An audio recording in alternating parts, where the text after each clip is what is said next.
Amen. Hein? Amen. Nous allons tous prier pour la parole. Que Dieu qu'il nous parle. Que Dieu nous parle, qu'il parle à chacun de nous. Na kombonesto bondeli. Allo Belayo, faveur exceptionnelle. Ayo lelo, faveur exceptionnelle. Allo Belayo.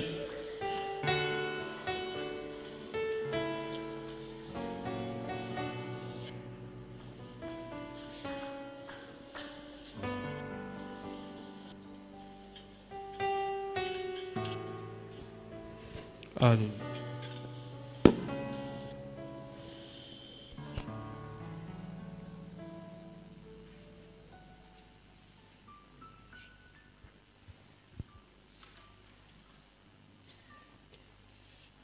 Prions. Tosambeli. Seigneur Jésus, Kolo Yesu. merci Seigneur pour ce soir. Mateo ndipona pokwa lelo. Et merci d'avoir permis Seigneur que nous puissions nous rencontrer ce soir. Mateo ndo pesi nzela tokuta na butwa lelo. Seigneur, tu l'avais prévu Obongisa avant la fondation du monde. Yambote mokele kelema. Seigneur, ce soir nous nous disposons. Kola butwa lelo to mi pesi. Nous venons auprès de toi Seigneur. Repa na yonkolo. Les cœurs ouverts. Miteme fongwama. Pour t'écouter Pona Seigneur. koyoka yonkolo. Pour que nos vies soient réellement changées. Pour que nos cœurs soient réellement transformés.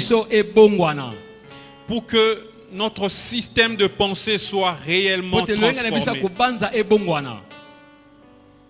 Merci Seigneur parce que ton esprit va convaincre les cœurs et va nous donner plus de lumière. Au nom de Jésus. Amen. Amen. Alléluia. Amen. Alléluia. Amen. Il y a la joie. Ok, gloire au Seigneur. Nous remercions le Seigneur qui a permis que nous puissions nous retrouver ici devant son assemblée.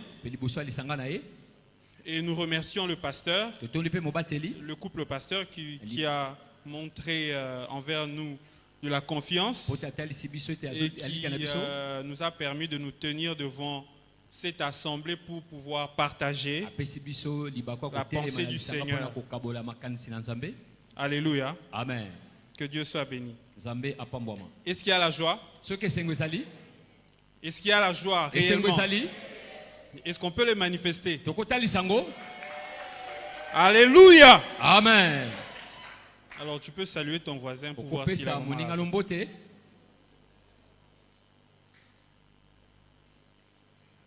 rassure-toi qu'il sourit. Peut-être qu'il est dans les problèmes. Et peut-être que ton sourire va lui faire du bien.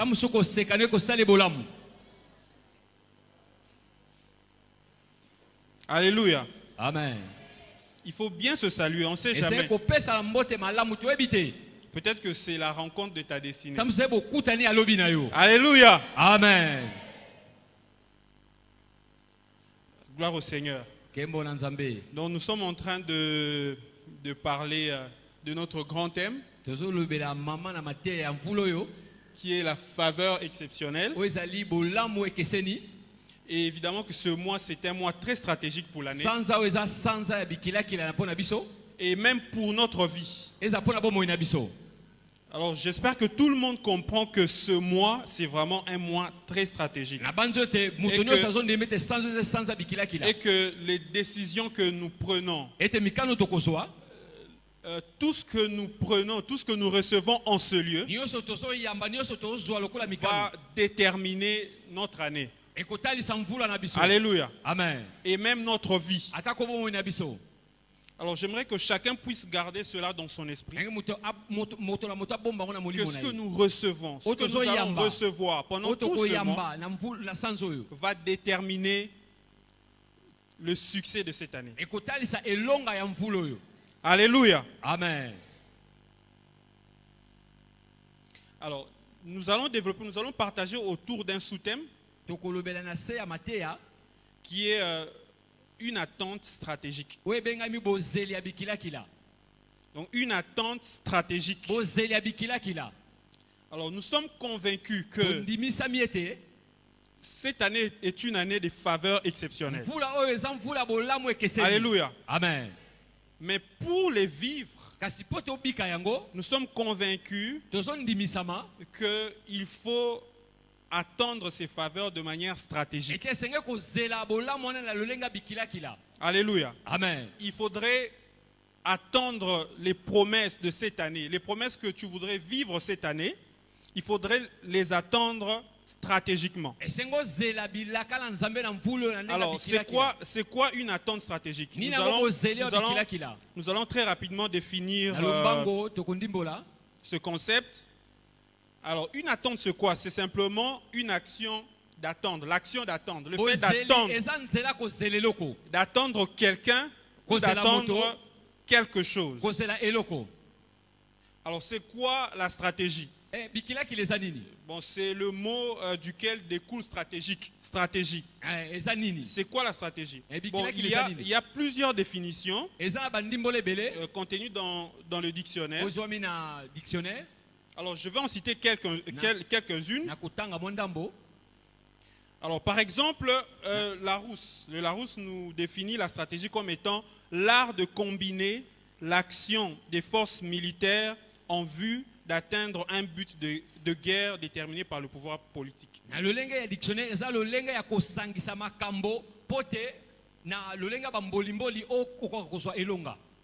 Alors, une autre définition, c'est que c'est l'art de coordonner les actions des forces militaires, politiques, économiques et morales impliquées dans la conduite d'une guerre. Alléluia. Amen. Et il y a une dernière définition que j'ai retenue, c'est que c'est dans la théorie des jeux.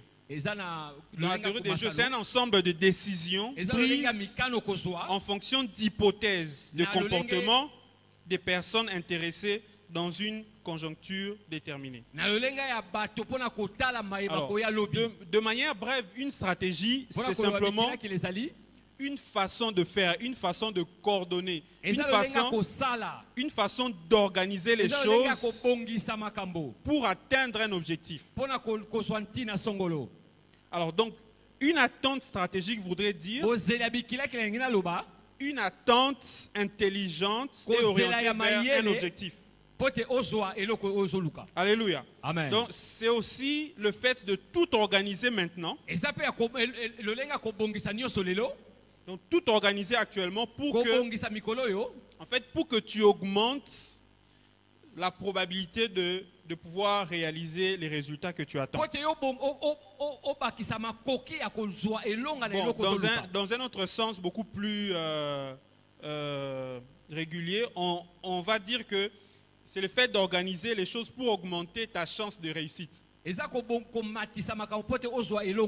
Alléluia. Amen. Alors, la vie en elle-même, c'est déjà un environnement très incertain. Oui, c'est ça. C'est pourquoi il est même dit dans Ecclésiaste 11:6, le matin, sème ta semence et le soir, ne laisse pas reposer ta main, car tu ne sais pas ce qui réussira. Ceci ou cela, ou si tous les deux seront également bons.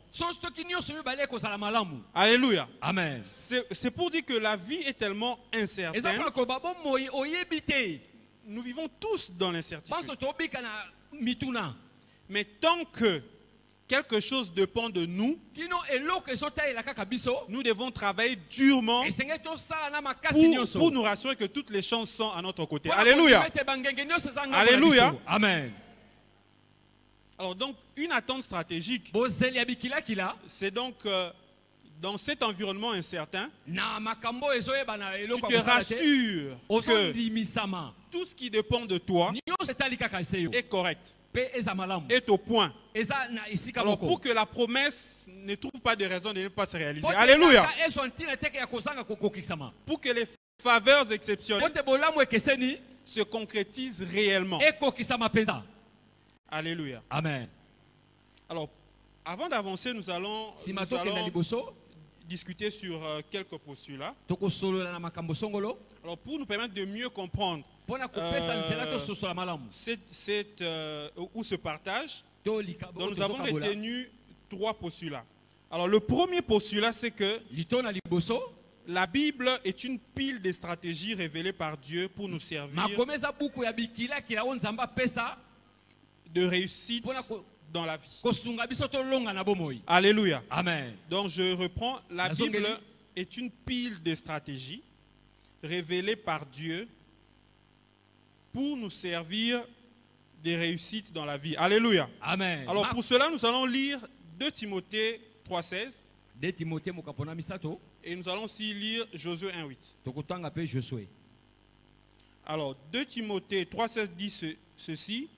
Toute l'écriture est inspirée de Dieu et utile pour enseigner, pour convaincre, pour corriger, pour instruire dans la justice. Le verset 17 dit, afin que l'homme de Dieu soit formé et équipé pour toute bonne œuvre. Alléluia. Amen. Alors nous allons aussi lire Josué 1,8, que nous connaissons d'ailleurs tous, en tout cas pour celui qui a suivi les affermissements. Que ce livre de la loi ne s'éloigne point de toi ou de ta bouche. Médite-le jour et nuit pour agir avec fidélité, conformément à tout ce qui est écrit, car c'est alors que tu auras du succès dans tes entreprises, c'est alors que tu réussiras. Alléluia. Amen. Alors ces 2 passages nous font voir et nous font comprendre que la Bible, comme nous l'avons dit, c'est donc une pile de stratégies. C'est un peu comme des fuites d'informations. Alléluia. Dans ce monde incertain, dans ce monde compliqué, parfois on se demande, mais est-ce qu'on va réussir demain? Est-ce qu'on va se réveiller demain? Est-ce que vraiment je vais vivre la faveur exceptionnelle de Dieu? Est-ce que vraiment je vais vivre les promesses de Dieu? On n'en est pas sûr, certaines fois. Mais nous savons une chose, c'est que la Bible, c'est comme une fuite d'informations. Alléluia. Vous savez, dans le monde des finances, alors quand on regarde les informations sur Euronews ou bien les chaînes étrangères, on voit quand on monte la bourse, il y a des graphiques qui montent et qui descendent, qui vacillent. Alors, ça montre l'incertitude dans laquelle le monde évolue. Et là-bas, tout se joue sur l'information. Alors, il suffit seulement qu'on apprenne qu'un avion ou bien une société d'aviation qui travaille en RDC, qui est peut-être liée à une grosse société qui est en France, dès qu'on apprend qu'un avion a craché, cette information-là peut influencer les activités en France. En fait, tout se joue autour de l'information. Alléluia. Mais j'aimerais nous rassurer que dans ce monde incertain, Dieu nous a donné des fuites. Alléluia. Amen. Et dans les jargons des étudiants, on dit nous avons appelé ça doc. Alléluia. Dieu nous a donné déjà des informations en avance. Donc, aux a doc, il y a vie. Tu as déjà ce que tu dois faire. Alléluia. Amen. Alors, en fait, ce sont des informations que Dieu a mises à notre disposition pour que si nous réunissons les mêmes conditions, que nous puissions reproduire les mêmes effets. Alléluia. Amen. La seule différence, c'est que parfois, quand nous lisons dans la Bible, nous avons l'impression que du début à la fin d'une histoire, Dieu a lui-même organisé les choses pour que quelque chose s'accomplisse.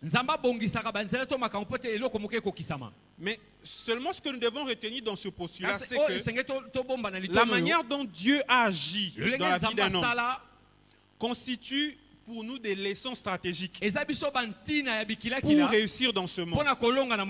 Alléluia. Amen. Alors le deuxième postulat, c'est un peu comme la loi de la physique, le principe de causalité, selon lequel dans les mêmes conditions, les mêmes causes produisent les mêmes effets. Alléluia. Amen. Donc si on réunit les mêmes conditions et qu'on produit et qu'on occasionne certaines choses, les mêmes effets se réalisent. Alléluia. Alors, le troisième postulat, c'est que c'est comme une erreur qu'il faudra que nous puissions élaguer de notre système de pensée. Alors, bon, moi je l'appelle le syndrome du pentecôtiste congolais. Alors, c'est donc ce fait ou ce phénomène qui, du pentecôtiste, c'est-à-dire que Dieu va tout faire. On n'a pas besoin de l'aider. Bon, généralement, c'est un slogan que nous utilisons. Bon, on n'a pas besoin de l'aider. Alléluia. Amen. Alors, en fait, qu'est-ce que ce syndrome ou qu'est-ce que ce fait exprime? C'est que, en fait, la plupart de nous chrétiens, en fait, quand nous voulons vivre la promesse de Dieu, quand nous voulons vivre une expérience que nous avons vue dans la Bible, alors nous voulons en fait réécrire la Bible. C'est-à-dire que nous voulons que Dieu puisse organiser les choses ou que tout se passe exactement comme ça s'est passé dans la Bible. Bon, par exemple, écrire l'histoire de Joseph pour la deuxième fois. Donc, être vraiment le Joseph original. Alors, on va passer notre temps soit à y croire, oui, effectivement, il faudrait que nous puissions y croire. Et nous allons passer notre temps à prier et à chercher Dieu, ce qui est très bien. Mais très peu souvent, nous passons notre temps à pouvoir réfléchir exactement sur la vie d'un homme que Dieu a utilisé dans la Bible. Pour voir exactement qu'est-ce qui s'est passé dans sa vie en dehors de la main de Dieu qui agit. Qu'est-ce qui s'est passé dans sa vie humainement, de manière humaine, pour exactement découvrir qu'est-ce que nous pouvons faire en tant qu'humains pour que ces promesses ou cette expérience puisse s'accomplir dans notre vie. Alléluia. Amen. Alors très souvent nous cherchons la direction de Dieu et c'est devenu aujourd'hui comme un slogan. Donc, tu veux faire quelque chose, je dois écouter Dieu. Alors je dois écouter Dieu. En fait, c'est devenu, nous écoutons Dieu, mais c'est devenu comme un slogan. Parce que très souvent, nous pensons que écouter Dieu, c'est peut-être avoir un rêve, un songe, où Dieu nous parle, ou peut-être rencontrer un prophète, ou peut-être pendant la prière entendre une voix. Mais en réalité, tout ce que Dieu a dit se trouve dans sa parole. Alléluia. Alléluia. Amen. La vraie direction que nous recherchons nous est révélée dans la Bible. Alléluia. Amen. Et c'est comme ça que dans Josué 1:8, c'est comme le secret pour réussir. La parole de Dieu. Alléluia. Amen. Alléluia. Amen. Parce que dans cette parole, il y a toutes les stratégies.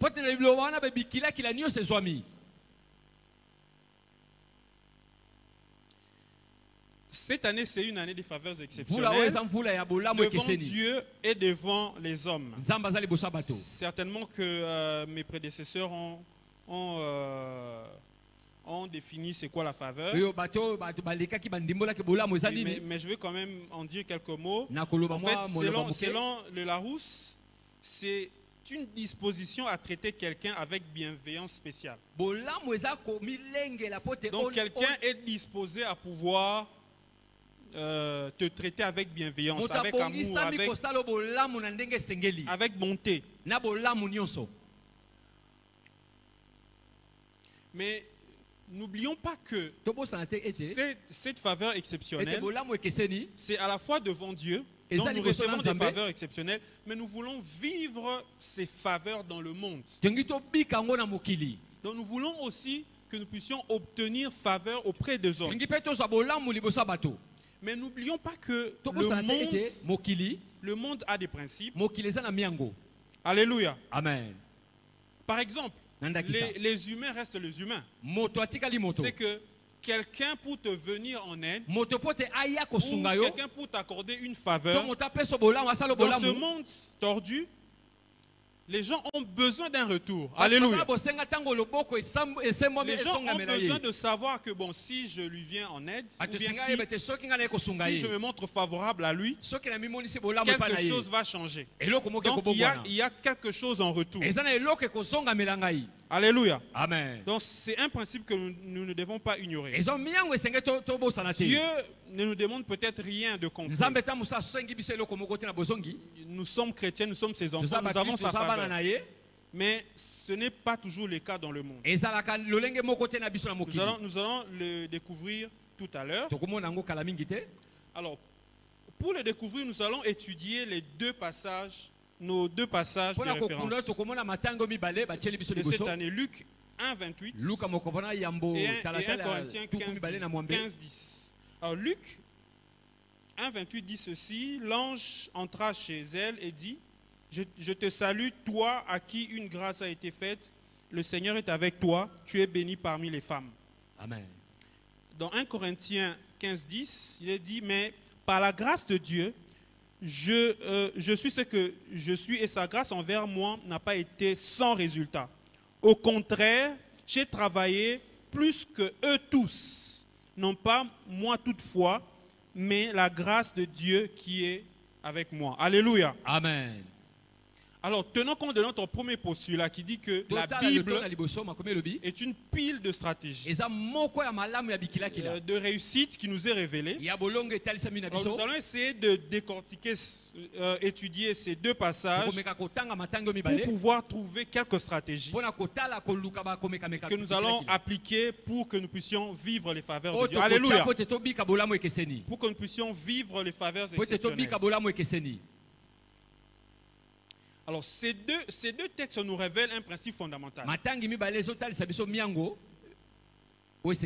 Dans l'exercice des faveurs exceptionnelles, en fait, il s'agit du principe de l'indivisibilité de la dimension divine et de la dimension humaine.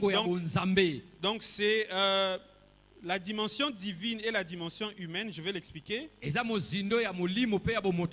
travaillent ensemble. Alléluia. Amen. Donc, c'est-à-dire que les faveurs divines de Dieu sont exercées sur les hommes. Alléluia. Amen. Alors, ces faveurs sont exercées sur des hommes. Donc, pour qu'on parle des faveurs exceptionnelles, il faut qu'il y ait Dieu qui exerce ces faveurs, mais il faut qu'il y ait des hommes qui les reçoivent. Alléluia. Alors, chacun des parties a des principes qu'il faudra respecter. Alléluia. Amen. Par exemple, les faveurs exceptionnelles s'abattent ou s'exercent sur des hommes capables de les encaisser. Pas des hommes imperméables. Pas des hommes sur qui, quand la faveur vient comme une pluie, ça bondit et ça part à côté. Alléluia. Amen. Alors je prie que tu sois préparé cette année. Alléluia. Amen. Pour que les faveurs exceptionnelles, tu les encaisses en fait. Que tu les encaisses réellement comme un sol perméable. Et que cette faveur puisse rencontrer les minéraux, les semences, toutes les semences qu'il y a en toi, que ça puisse exploser. Alléluia.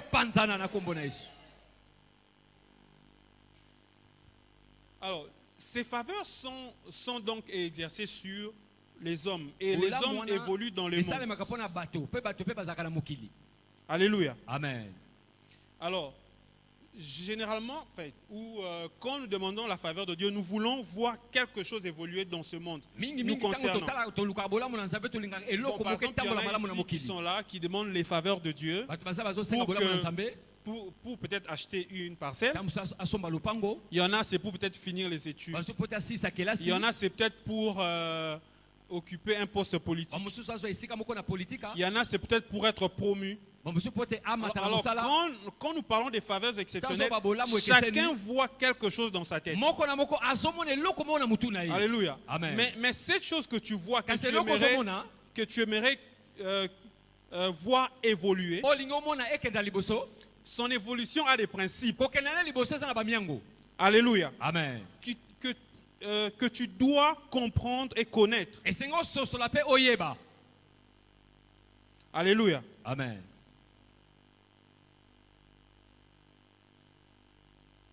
Bon, je vais prendre un cas très simple. Bon, en fait, je vais parler de Joseph. Alors, Joseph, il attendait effectivement une faveur exceptionnelle. Parce que, étant en prison, accusé faussement, c'était un innocent. Alors, il avait vraiment besoin de ce qu'ici nous appelons la grâce présidentielle. Alléluia. Il avait besoin qu'une faveur exceptionnelle puisse agir dans sa vie, pour qu'il sorte de la prison. Alléluia. Amen. Mais il savait aussi que sortir de prison par une faveur exceptionnelle ne peut passer que par des personnes hautement placées dans la société. Alléluia. Amen. Alors, étant en prison, ce qu'il a fait, quand il s'est rendu compte qu'il y avait deux personnes qui servaient Pharaon qui étaient venues, il les a bien traités, et il a tissé des bonnes relations avec. Et après, quand il a interprété leur songe, il a dit, quand vous serez dehors, pensez à moi. Alléluia. Amen. En fait, il a compris que j'ai besoin de la faveur de Dieu, mais je sais que pour que cette faveur passe, voici humainement ce qui est faisable. Parce que Dieu fait toujours sa part. Alléluia. Alléluia. Amen. Alors nous allons étudier la vie de Joseph et de Marie, justement pour pouvoir comprendre quelles sont les stratégies, quelques stratégies qui nous est révélées dans cette histoire. Alors nous allons parcourir très rapidement l'histoire de Joseph. En fait, quand il y a beaucoup de publications sur la vie de Joseph, donc beaucoup de théologiens, beaucoup de spécialistes ont écrit sur lui. Vous pouvez lire, donc vous pouvez lire suffisamment sur lui. Mais Joseph, en résumé, représentait en fait dans cette histoire un peu comme la dimension divine. À cause de la promesse qu'il portait en lui. Alors, en tant que descendant de David, il portait la promesse. Alléluia. Amen. Il portait la promesse que le Christ devrait venir de la lignée de David. Alléluia. Amen. Donc les promesses, c'est donc cette dimension divine que nous ne pouvons pas changer. C'est Dieu qui fait la promesse, et c'est Dieu qui la soutient, et c'est Dieu qui la réalise. Alléluia. Amen. Alléluia. Amen. Donc il portait la promesse en lui. Donc, il portait une dimension, la dimension divine. Alléluia. Amen. Alors, j'aimerais que chacun puisse se tenir debout. Est-ce qu'on peut se tenir debout juste pendant quelques secondes? En fait, Joseph portait la promesse en lui. Mais nous aussi, nous portons la promesse en nous. Alléluia. J'aimerais que pendant un moment, que tu puisses confesser les promesses de Dieu dans ta vie. Vas-y, confesse-le. Alors, confesse que les promesses de Dieu sont en toi. Alléluia. Amen. Alors vous allez répéter après moi. La Bible contient toutes les promesses de la réussite. J'ai hérité de toutes ces promesses par Abraham, notre père dans la foi. Comme Joseph, je porte la promesse en moi. Amen. Amen. Alors nous pouvons nous rasseoir. Alors, j'aimerais que chacun de nous puisse réfléchir pendant 3 secondes. Essaie de réfléchir sur la promesse que tu aimerais vivre cette année.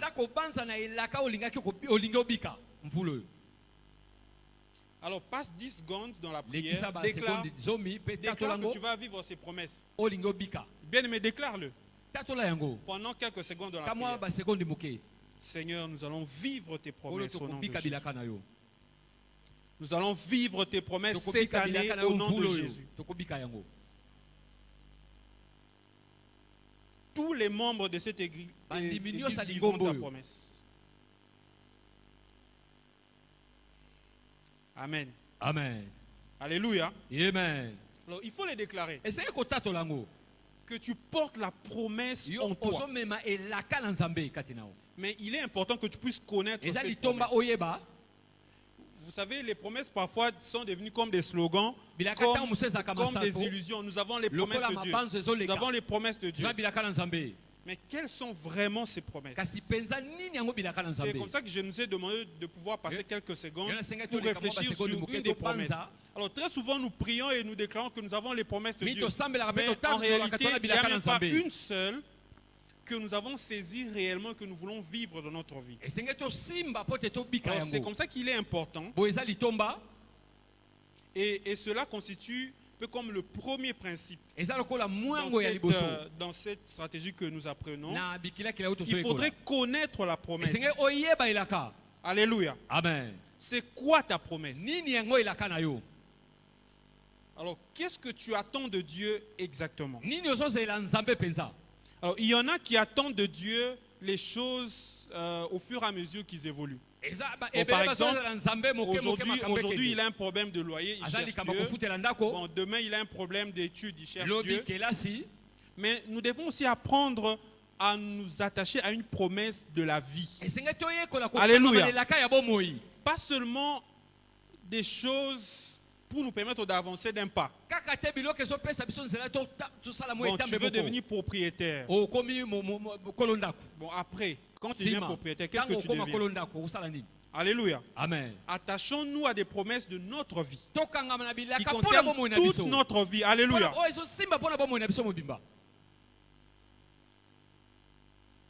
Donc, pour que Jésus naisse, il fallait premièrement qu'il y ait la promesse. Donc c'est notre premier principe dans l'attente stratégique. Il faut, pour attendre stratégiquement les promesses de Dieu, tu dois connaître la promesse. Alléluia. Amen. Alors, quand vous lisez les récits sur Joseph, vous comprendrez qu'on le décrit comme étant un homme modeste. Bon, c'est un euphémisme pour dire il était proche de pauvre, hein, il n'était pas. Il n'avait pas beaucoup de moyens. Alors, et cela se révèle même dans l'offrande qu'il a apportée au temple. Quand nous lisons dans Luc 2, 20 à 24.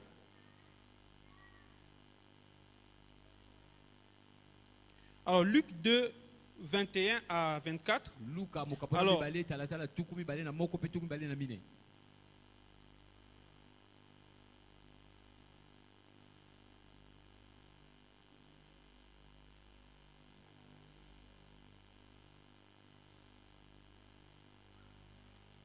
bon, je vais lire à partir du verset 23 pour aller rapidement. Suivant ce qui est écrit dans la loi du Seigneur, tout mâle premier-né sera consacré au Seigneur. Et pour offrir en sacrifice, excusez-moi, voilà.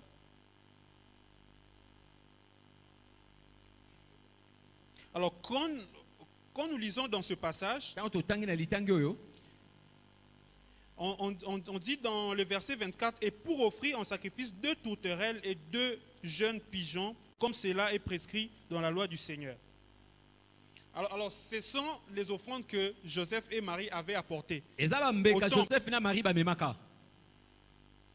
Et quand nous lisons dans Lévitique 12, 1 à 8, mais nous allons lire, bon, vous pouvez lire plus tard, mais le verset 8 dit ceci. Et si les moyens ne suffisent pas pour trouver un agneau, elle prendra 2 tourterelles ou 2 pigeons, l'un pour l'Holocauste et l'autre pour le sacrifice pour le péché et le sacrificateur, etc. Donc, l'offrande que Joseph et Marie avaient apportée au temple, c'était des offrandes pour des gens qui ne pouvaient pas acheter un agneau. En fait, cela nous montre que Joseph ne vivait pas dans de bonnes conditions, dans des conditions aussi. Mais quand on lit plus, on comprend que c'était compréhensible. En fait, les Juifs étaient sous la domination romaine. Bon, cette domination a commencé de 27 avant Jésus jusqu'à 476 après Jésus. En fait, c'est normal parce que Joseph était de la lignée royale.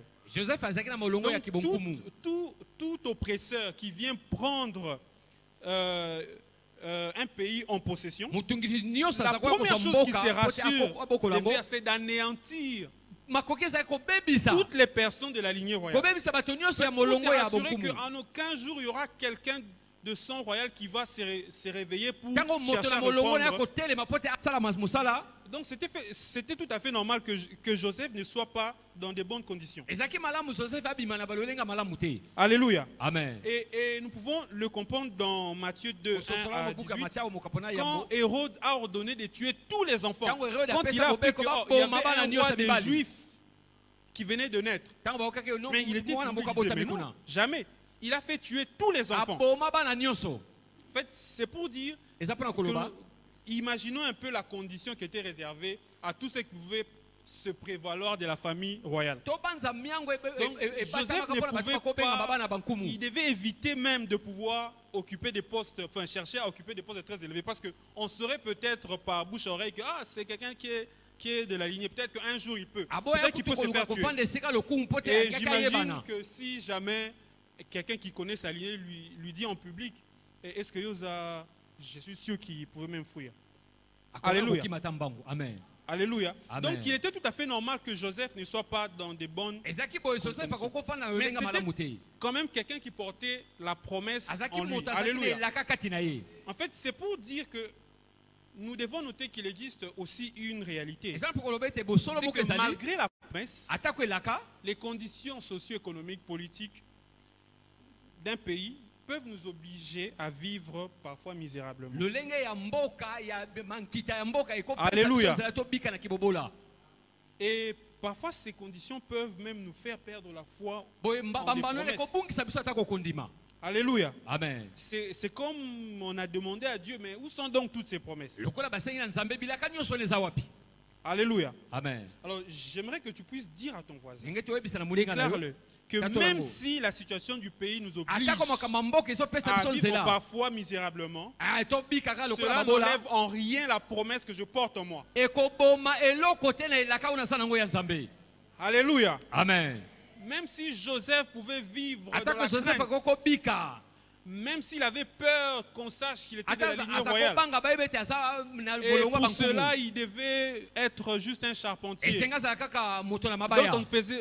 dont on ne faisait pas cas. Mais la promesse n'est pas morte. Alléluia. La situation du pays ne peut pas tuer la promesse. Alléluia. Amen. Dis-le à ton voisin. Dis-le à ton voisin. Répète-le encore. Alléluia. Amen. Quelle que soit la situation politique de la RDC, quelle que soit la situation économique de la RDC, la promesse ne mourra pas au nom de Jésus. Alléluia. Amen. La promesse ne peut pas mourir parce que c'est une dimension divine. Alléluia. Amen. Dieu ne meurt pas. Alléluia. Amen. Ce qu'il a promis, il réalise. Donc, quelle que soit la situation actuelle, quelles que soient les conditions actuelles dans ta famille, à l'université, quelle que soit la condition actuelle, la promesse ne meurt pas au nom de Jésus. Même si en rentrant aujourd'hui, tu auras affaire à ton bailleur peut-être. Mais la promesse ne meurt pas au nom de Jésus. Alléluia. Amen. la promesse n'est pas morte. Parce qu'elle vient de Dieu. Alléluia. Amen. Donc il faut connaître la promesse.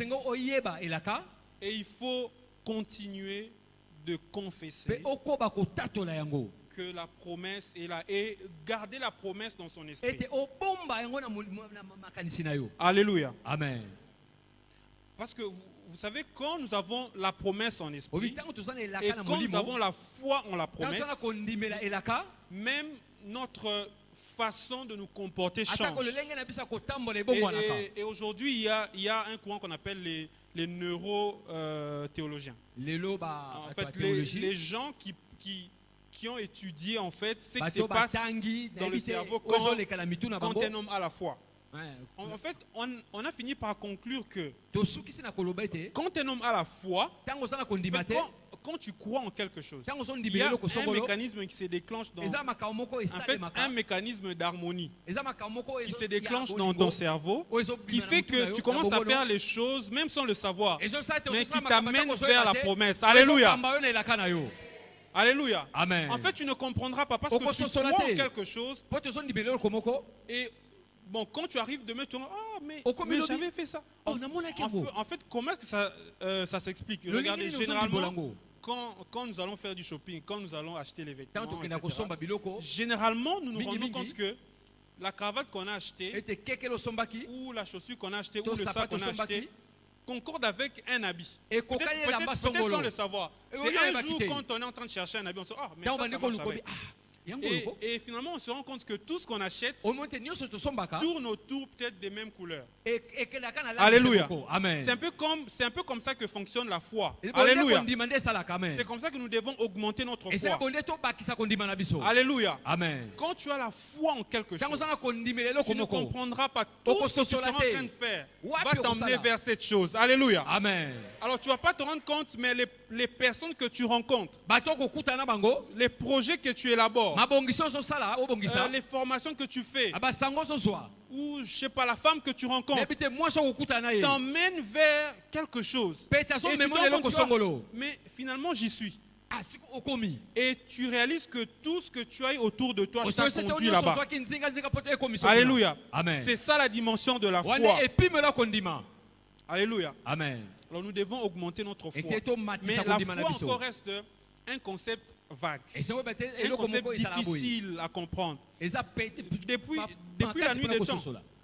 Et c'est comme ça même que les disciples ne comprenant pas, ils ont demandé à Jésus, augmente notre foi. Et Jésus a dit, si votre foi est seulement comme un grain de sénévé, vous pouvez dire à cette montagne, déplace-toi. En fait, la foi, c'est quelque chose que nous devons approfondir. Alléluia. Alors, je nous invite chacun à pouvoir réfléchir sur la foi, à pouvoir approfondir sa connaissance sur la foi.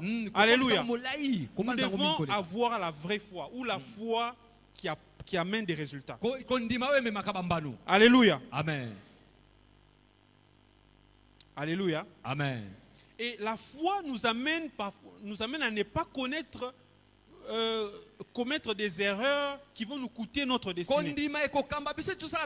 Alléluia. Si tu crois vraiment en quelque chose, tu ne commettras aucune erreur qui va te coûter ta destinée. Parce que ta foi va te conduire vers ta destinée. Alléluia. Amen. C'est parfois difficile de croire. Et le monde est tellement difficile. Et notre nature faillible parfois nous pousse à commettre des erreurs, etc.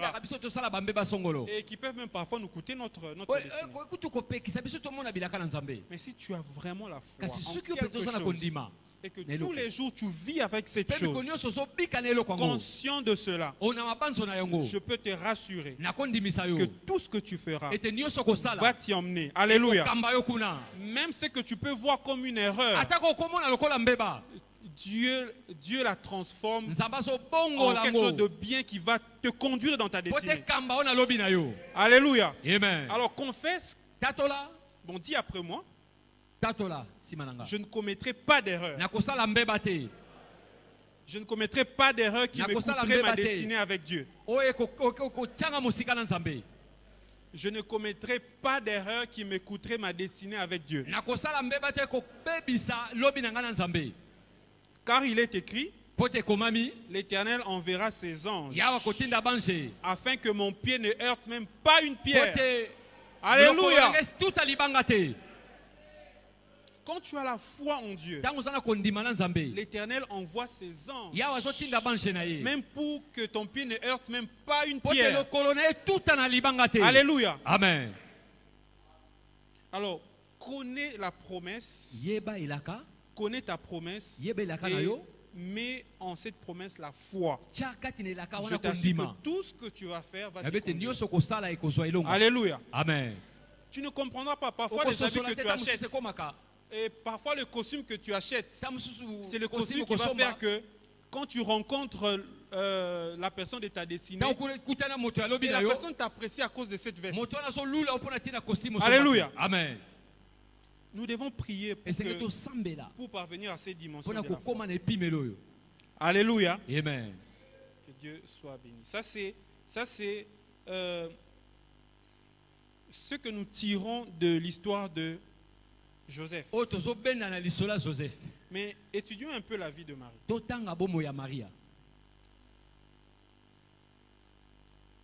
En fait, la vie de Marie représente un peu comme ce que nous appelons la dimension humaine. Dans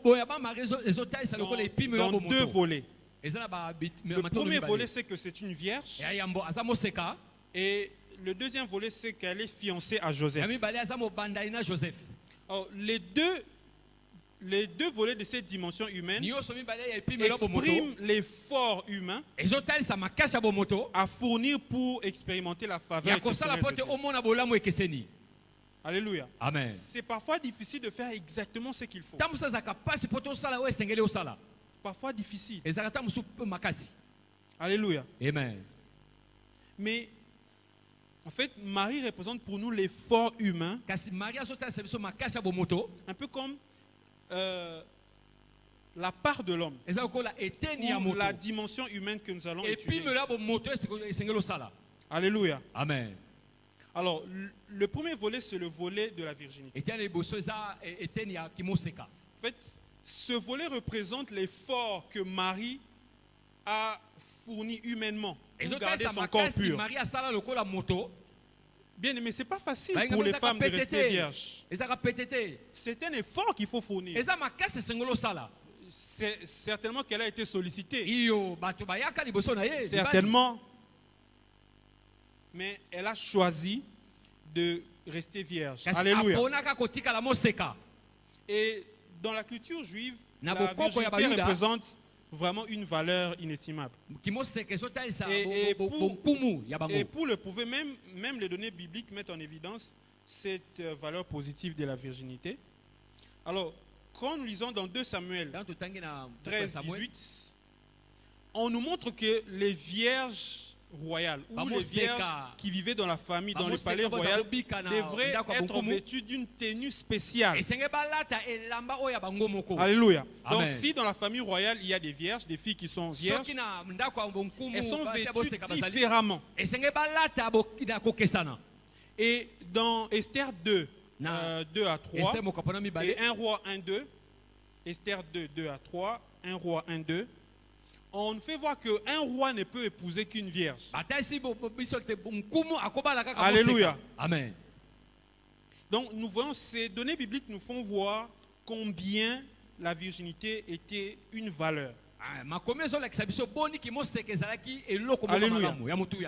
Alléluia. Amen. Donc Marie, en se gardant vierge, en fait, sans le savoir, elle se rendait éligible à 2 choses. Elle se rendait éligible à la promesse selon laquelle les vierges sont destinées au palais royal. Alléluia. Amen.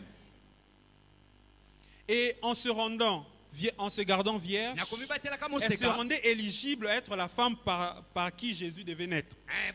Alléluia. Moi je dis, quelle stratégie. En fait, il y avait 2 promesses. autour de la virginité. Quand une femme est gardée vierge, je le reprends, elle est éligible au palais royal. Donc elle peut être épousée par quelqu'un de grand, de hautement placé dans la société. Et aussi, puisque la promesse de Jésus n'était pas encore accomplie, elle était éligible, elle se rendait éligible. Amen. Donc Marie a fourni des efforts humains pour être éligible à ces deux promesses. Alléluia. Amen. Et c'est, moi j'appelle cela comme étant une stratégie. Même si elle le faisait sans peut-être le savoir, mais nous avons dit dans notre premier postulat que la Bible c'est une pile de stratégies. Alors quand nous voyons comment est-ce que la vie de Marie s'est passée, nous pouvons l'utiliser comme étant une stratégie. Alléluia. Amen. Comme étant une stratégie pour réussir dans ce monde incertain. Voyons, connaissant la promesse, ou la promesse étant donnée, Marie s'est conservée vierge, donc elle s'est rendue éligible. Alléluia. Amen. Et en plus, en se gardant vierge, il y avait deux côtés. Donc si elle n'est pas épousée par un roi ou par quelqu'un de hautement placé, elle peut être celle par qui Jésus viendrait. Mais je nous annonce que les deux se sont réalisés. Alléluia. Oui, parce qu'elle a épousé Joseph. Joseph est de la famille royale et de la lignée. Et c'est par elle que Jésus est arrivé. Alléluia. Amen. Donc en se conservant vierge, elle s'est rendue éligible. Éligible à ses promesses. Alors, nous devons nous poser une question. Est-ce que nous sommes éligibles à ces promesses? Est-ce que tu es vraiment éligible à ce que tu demandes à Dieu? Il y en a qui demandent la promotion, par exemple. Est-ce que tu peux faire l'affaire? Alléluia. Amen. Alors, faire l'affaire, ce n'est pas simplement avoir de l'argent ou avoir des gens, avoir, je sais pas, des capacités surnaturelles. Mais faire l'affaire, ça peut être, est-ce que mentalement tu es préparé? Est-ce que psychologiquement tu es préparé? Alléluia. Amen. Il y a des situations dans la vie, quand tu les vis, tu es déstabilisé. Alléluia. Et c'est comme ça que la Bible dit, par exemple, qu'il ne faut pas rêver l'amour avant qu'il ne le veuille. Parce que c'est quelque chose qui déstabilise. Alléluia. Amen. Et dans le domaine des ressources humaines, il y a même ce qu'on appelle le choc psychologique d'un salaire. Vous savez, quelqu'un qui touchait $100 vivait en fonction de $100. Et puis un bon jour, à Betty Libakou, il trouve un emploi, on lui paye $10,000. Oui. Imaginez un peu le choc que cette personne peut avoir dans sa vie. Et ces $10,000 peuvent être une catastrophe. Et c'est comme on dit pour provoquer les Gabonais qu'il ne faut pas payer un Gabonais un week-end. Quand tu lui payes un week-end, il va revenir le week-end prochain. Donc si tu lui payes le week-end, il va passer tout son temps dans les bars, et après quand il vient de dire, je dois rentrer. Alors il rentre au travail. Alléluia. Est-ce que tu es vraiment éligible à ce que tu demandes à Dieu? Alléluia. Amen. Est-ce que tu es vraiment éligible? Est-ce que ce que tu demandes à Dieu peut t'arriver? Alléluia. Amen. Et quand nous lisons dans la Bible, dans toute la Bible, nous nous rendons compte que Dieu a agi avec des hommes. Mais il a respecté certains principes objectifs, des systèmes qui sont établis. Alléluia. C'est le cas de Joseph. Joseph, Dieu avait la capacité de faire venir un tremblement de terre et de faire que Joseph devienne ce qu'il est. Dieu a la possibilité de faire tout ce qu'il veut. Il pouvait se réveiller un jour, bon, il met dans la tête de Pharaon que bon, il doit faire venir Joseph. Il avait la capacité de pouvoir mettre le nom de Joseph dans la tête de Pharaon. Pour que Pharaon, un bon matin, il se lève et dit, allez me chercher un certain Joseph qui est en prison. Dieu en était capable. Il en est capable. Alléluia. Amen. Mais il a respecté les principes. Il fallait que Joseph puisse demander une faveur à quelqu'un de hautement placé. Et que ce qui est arrivé à Pharaon arrive. Et que quelqu'un puisse recommander Joseph. C'est un principe qu'il ne faudra pas oublier. Parce que dans ce que tu demandes à Dieu, ou dans la promesse, ou dans les faveurs que tu demandes à Dieu, en fait, il faudra connaître les principes de son champ d'application. Par exemple, tu demandes à Dieu d'être promu. Qu'est-ce que les procédures au travail demandent pour que quelqu'un soit promu? Est-ce que tu les remplis? Alléluia. Amen. Mais imagine que tu les remplisses. Tu remplis toutes les conditions pour être promu.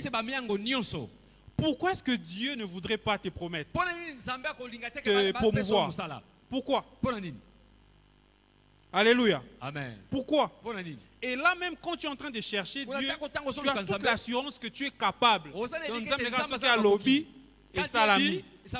Et si jamais tu es promu, et les choses vont avancer.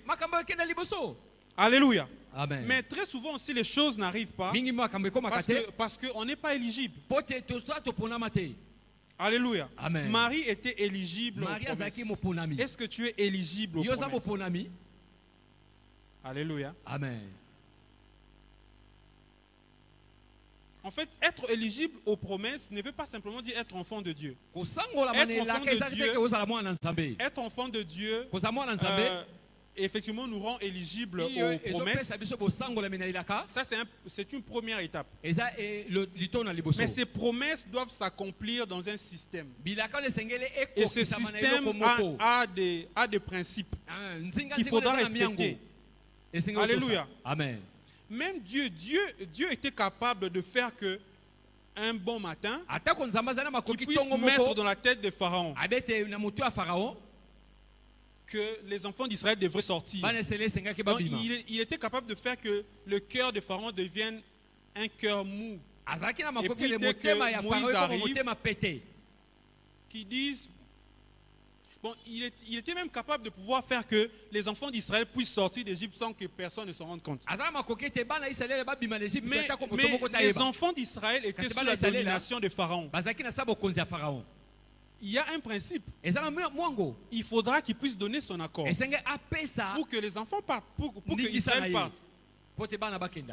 Donc, quel que soit tout ce que Dieu a fait, tous les fléaux que Dieu a fait tomber sur Égypte, c'était simplement pour que un principe soit respecté. Que Pharaon dise que je vous laisse partir. Donc il les libère. Alléluia. Amen. Donc ce qu'il faut retenir, c'est que quand nous demandons ou quand nous attendons quelque chose de Dieu, ou les faveurs exceptionnelles que nous attendons de Dieu, nous devons maîtriser ou connaître les champs d'application de ces faveurs et savoir, mais qu'est-ce qui se passe humainement pour que ça arrive. Alléluia. Amen. Alléluia. Amen.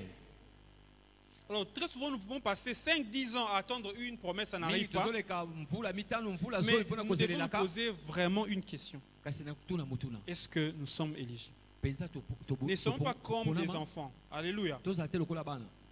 Il est temps que nous puissions manger les promesses de Dieu. Alléluia.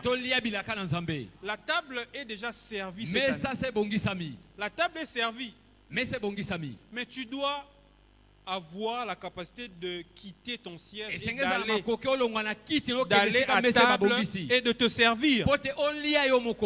Alléluia. Amen. Vous savez, un bébé, même si on fait la table pour lui, une belle table, on met tout ce qu'il faut. Mais puisque c'est un bébé, il peut voir la table et commencer à se réjouir dans son esprit que je vais manger.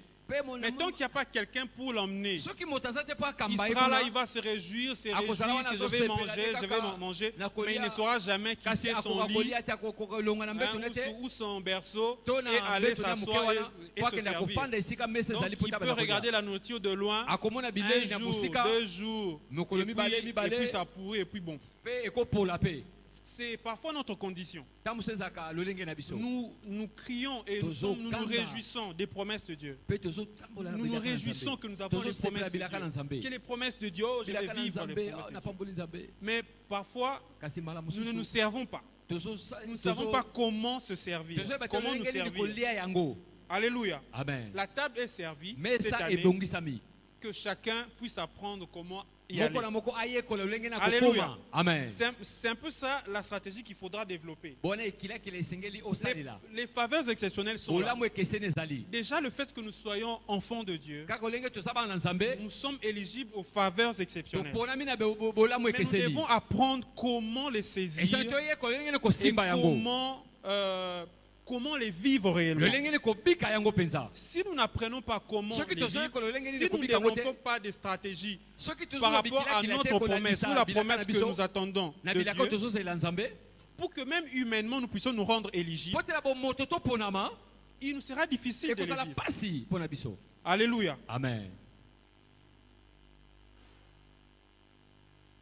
Alors, nous devons prendre l'exemple de Marie comme étant une stratégie que nous devons appliquer dans notre vie. Il y a une promesse et nous nous rendons éligibles. Alléluia. Amen. Il y a pour qui leur promesse peut-être c'est être élevé à côté du pasteur ou être élevé à côté d'un homme de Dieu. Mais alors, quand tu as cette promesse, rends-toi éligible. Ce que tu dois faire, tu dois travailler pour que déjà même humainement, mes relations soient bonnes. Et parce que tu sais que c'est par cet homme que je serai élevé. Tu vas te battre, tu vas travailler pour être proche de cet homme-là. Alléluia. Amen. Alors nous avons parlé de Joseph. Et nous pouvons parler de Salomon. Salomon avait déjà reçu la promesse de la sagesse. Dieu lui a déjà promis de pouvoir avoir la sagesse. Nous pouvons le lire dans 1 Roi 8 par exemple. Alors, il avait déjà reçu la promesse de la sagesse, de l'intelligence, de la haute intelligence, de la haute science. Mais quand nous lisons à son sujet, on nous dit qu'il s'appliquait à la sagesse. Alléluia. Amen. Il s'appliquait à la sagesse. Donc il savait que c'est vrai que j'ai la promesse de la sagesse, mais la sagesse c'est comme une plante qu'il faut développer. Il faut faire grandir. Il faut entretenir. Et on dit à son sujet qu'il s'appliquait à la sagesse. Parce qu'il connaissait les principes qui sous-tendaient le champ d'action de sa promesse. Alléluia. Amen. Qu'est-ce que tu fais actuellement pour vivre ta promesse? Et j'aimerais que chacun réfléchisse. Qu'est-ce que tu fais? Alléluia. Amen. Et quand nous lisons dans Proverbes par exemple 13, 22, là aussi il y a par exemple une promesse. Et je prie que cela soit le cas pour tout le monde ici. Alors, dans Proverbe 13, 22, je vais paraphraser. Il est dit que, en fait, l'homme de bien a pour héritier les enfants de ses enfants. Mais les richesses des méchants sont en réserve pour les justes. Alléluia. Amen. Alors, c'est un passage très profond. Donc, les richesses des méchants sont en réserve pour les justes. Et quand on lit dans Ecclésiaste 2, 26, il est dit, je vais aussi paraphraser, que À l'homme qui lui est agréable, il accorde la sagesse, l'intelligence et la connaissance. Mais au pécheur, il a accordé la charge de pouvoir récolter des richesses pour les donner à celui qui lui est agréable. Alléluia. Amen. Ce sont des promesses formidables. C'est la promesse de transfert. Et le pasteur, en priant le dimanche passé, il a même dit qu'il nous bénit de la bénédiction des transferts. Que les richesses qui sont entre les mains des méchants nous soient transférées au nom de Jésus. Alléluia, c'est une promesse. Mais cette promesse a de principes. Pour que la richesse des méchants te soit transférée, qu'est-ce qu'il faut faire? Alléluia. Amen. Bon, par exemple, quand nous mettons en relation ces deux passages de Proverbes et d'Ecclésiaste, et quand nous lisons l'histoire de Salomon, en fait, parce que c'est lui qui écrit, il dit qu'il a constaté que, en fait, les méchants ont la charge de pouvoir amasser des trésors. Donc bango ba lokota ba trésor après ba transférant. Il ramasse les richesses et puis il donne. Alléluia. Amen. En fait, il a constaté que cela était une vérité. Mais en fait, il a constaté dans sa propre vie. Donc, quand nous étudions la vie de Salomon, nous allons voir que tout ce qu'il avait, c'était la connaissance et la sagesse. Et il est dit à son sujet, chaque année, tous les rois du monde venaient pour chercher à l'écouter. Et il y avait autour de 200 kilos d'or qui venaient chaque année. Et les rois venaient avec des présents et des présents, des richesses et des richesses, pour simplement tirer la sagesse qu'il y avait en Salomon. Alléluia. Amen. Donc c'est par exemple un principe. Les méchants sont des insensés, qui n'ont pas de sagesse. Alléluia. Alors développe la sagesse et l'intelligence avec Dieu. Alléluia. Amen. Je t'assure que ce principe va s'appliquer dans ta vie. La richesse des méchants, ils vont te chercher pour tirer de toi la sagesse que tu as de Dieu. Et pour cela, ils vont t'apporter des richesses et des richesses. Alléluia. Amen.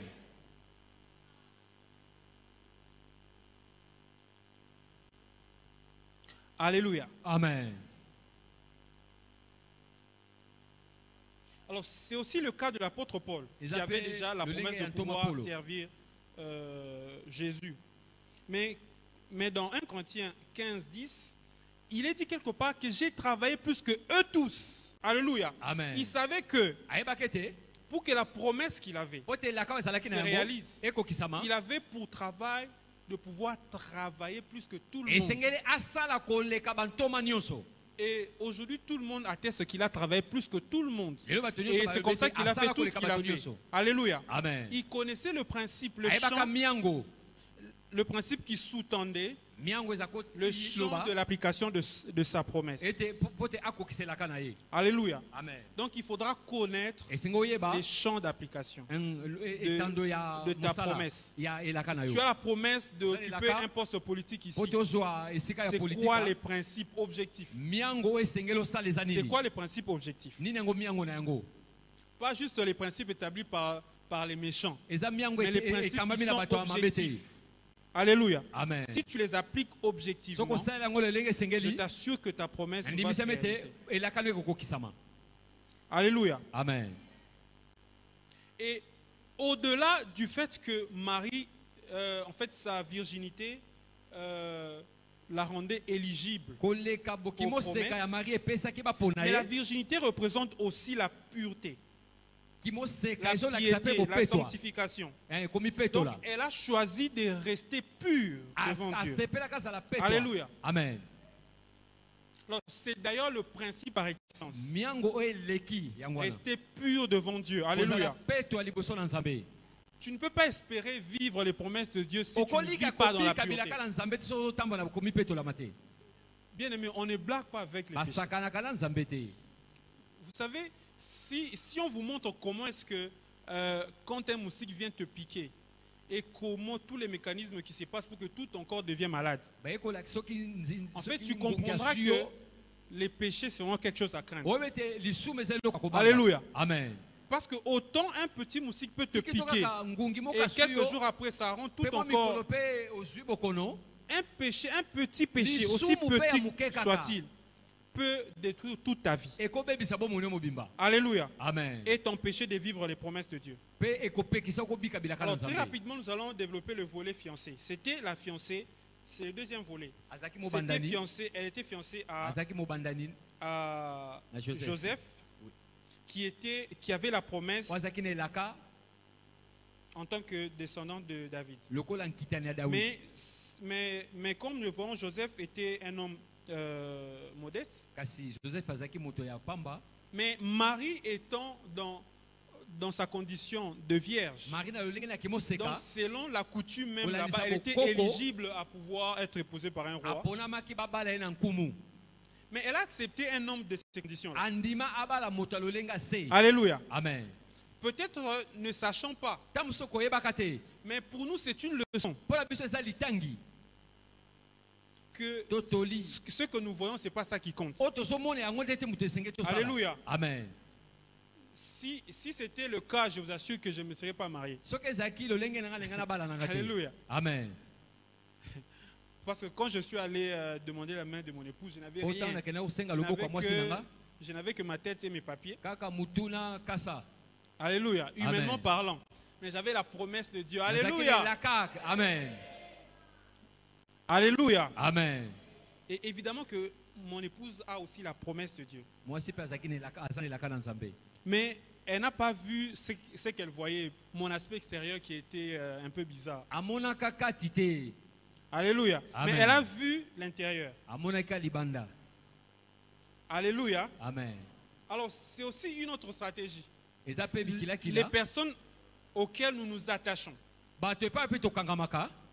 Est-ce que nous nous rassurons vraiment que ces personnes sont les personnes de notre destinée? Alléluia. Amen. Alors donc l'autre principe c'est détecter les personnes de votre destinée pour s'y attacher. Parce que tu vois que ma promesse va passer par le pasteur par exemple. Mais si tu détectes que ta promesse passe par le pasteur, attache-toi au pasteur. Alléluia. Amen. Ne le fuis pas. Attache-toi à lui. Même s'il peut être dur. Attache-toi à lui. Alléluia. Amen.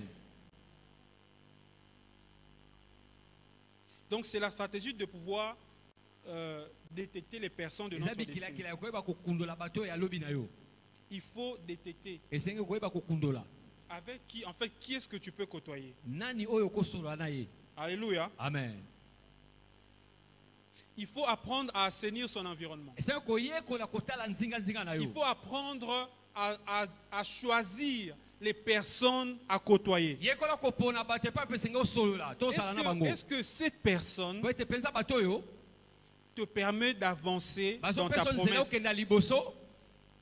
Alors si par exemple ta promesse passe par la prière, et que tu dois prier, bon, tu as la promesse de pouvoir avoir le Saint-Esprit en plénitude. Alors tu as besoin de passer du temps dans la prière. C'est cela le principe.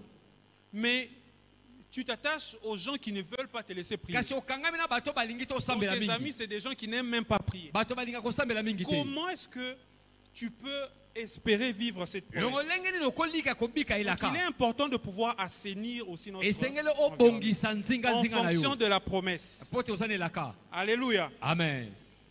Donc le premier principe, comme on avait dit, il faut connaître les promesses de Dieu et il faut se rendre éligible devant Dieu par la pureté, la sanctification, et se rendre aussi éligible au système qui sous-tend cette promesse pour la réalisation et s'y appliquer avec consécration. Alléluia. Amen. Et c'est de cette façon que nous pouvons vivre l'attente stratégique. Et si nous attendons nos promesses stratégiques en appliquant ces principes et que nous avons relevés de la vie de Joseph et de Marie, je suis sûr, par la grâce de Dieu, que nous allons vivre les promesses de Dieu. Alléluia. Amen. Cette année, c'est une année de multiples faveurs. Alléluia. Amen. Et nous confessons que tout le monde vivra les promesses de Dieu. Et nous confessons que personne ne va s'en dérober. Alléluia. Amen. Personne ne va s'en dérober.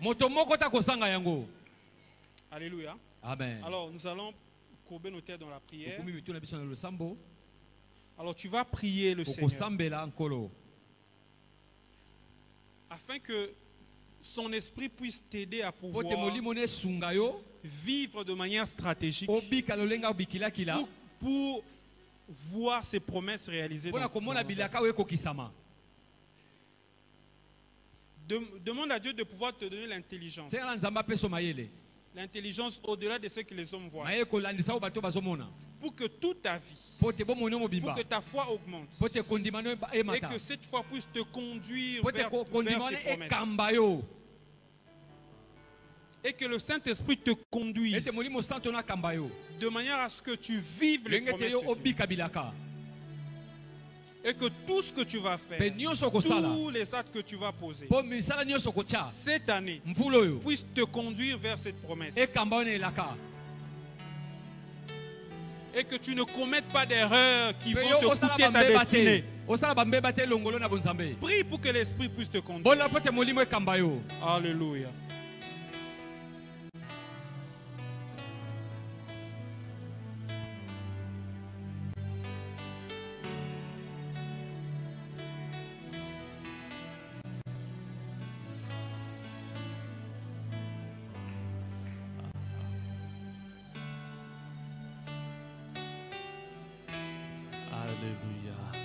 Jésus.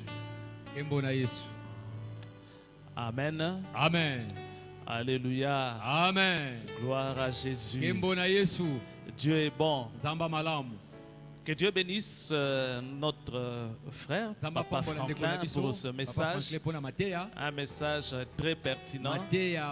Un très bon message, très profond. Gloire soit rendue à Jésus. Est-ce qu'on peut bénir le Seigneur pour ce message? Alléluia. Amen.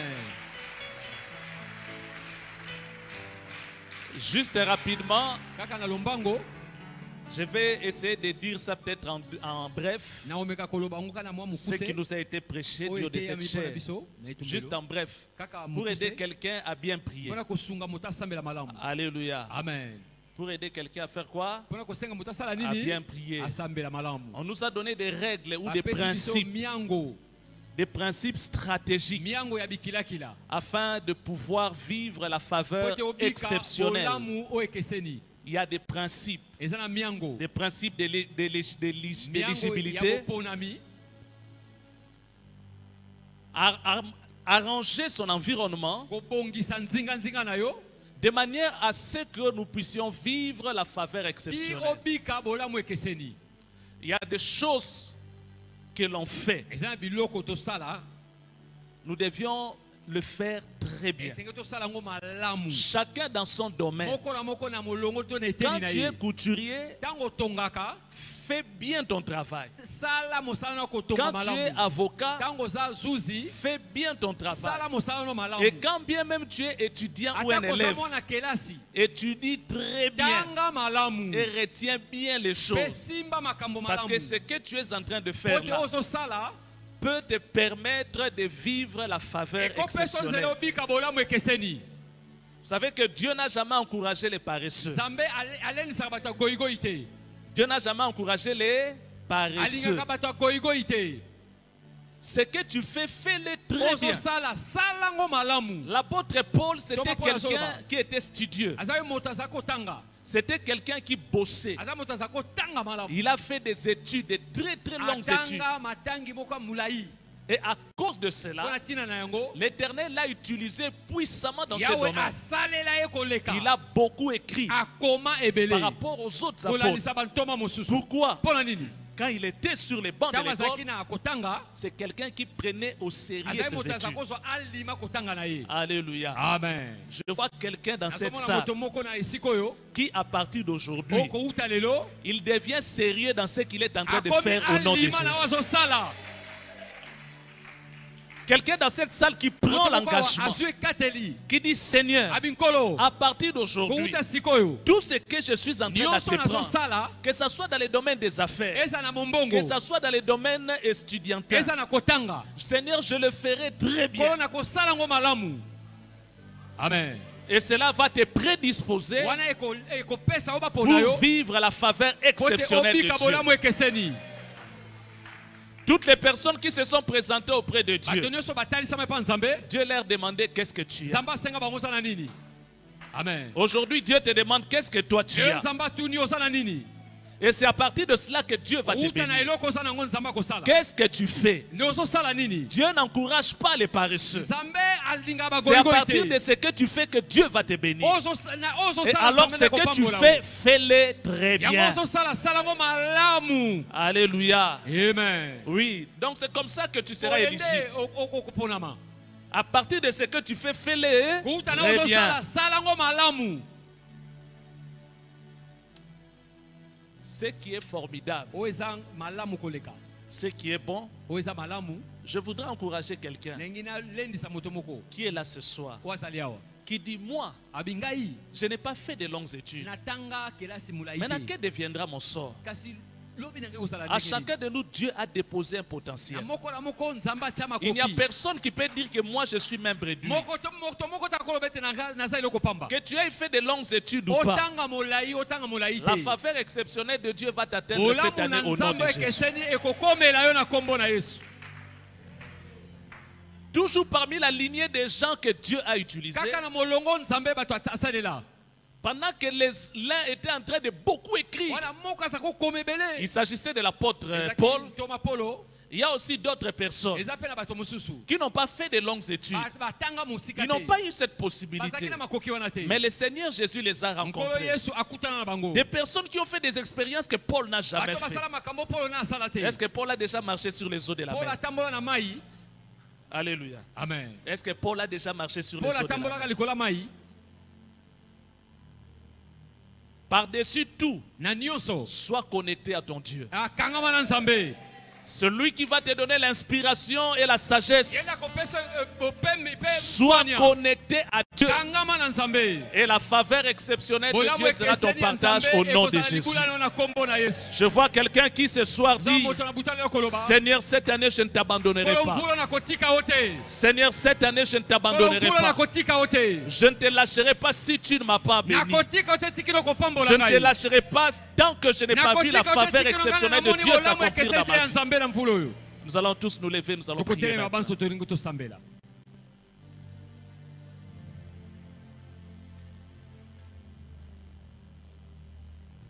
L'Éternel est disponible pour tout le monde. Et il est prêt à visiter chacun d'entre nous.